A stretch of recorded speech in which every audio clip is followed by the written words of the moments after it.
ఇప్పుడు ట్యూటరెక్స్ గురించి మీరు ఇంత బాగా చెప్పారు కాబట్టి స్టిల్ ట్యూటరెక్స్ లో చదివినా అండర్ పర్ఫార్మ్ చేసే ఛాన్సెస్ ఉన్నాయా? అంటే సరిగా పర్ఫార్మ్ చేయలేదు పిల్లాడు అని కంప్లైంట్స్ వస్తాయా?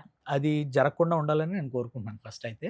బట్ ఇన్ కేస్ జరిగితే ఏమవుతుంది అంటే, మేము అందుకే ఫస్ట్ ఏం చేస్తామంటే ఫస్ట్ 1 month మీరు ట్రై చేయండి. పేరెంట్స్ అండ్ ఆ యూఐ ఏదైతే ఉందో యూజర్ ఇంటర్ఫేస్ మొత్తం ట్రై చేయండి. పేరెంట్స్ పర్స్పెక్టివ్ నుంచి మీరు చూసుకోండి, స్టూడెంట్ పర్స్పెక్టివ్ నుండి స్టూడెంట్స్ కూడా చూసుకోండి. ఆ హోల్ ప్రాసెస్ మీరు సాటిస్ఫై అయ్యి నేను చెప్పిందల్లా మీకు మీరు అగ్రి అయ్యారు అని అంటే, అంతా సాటిస్ఫై అయితే కనుక then you can go ahead with 6 months or 7 months or 1 year or next 4 years. So లేదు 1 month తీసుకుంటే 1 month ఎండింగ్ లో పర్ఫార్మెన్స్ బట్టి దే కెన్ డిసైడ్ ముందుకు వెళ్ళాలా లేదంటే బ్యాక్ స్టెప్ వేసుకోవాలన్నది వాళ్ళు డిసైడ్ చేస్తారు. వాళ్ళు సాటిస్ఫై కాకపోతే 1 month కాకపోతే 100% రిఫండ్. మీరు ఎంత పే చేశారో without charging any GST also will give.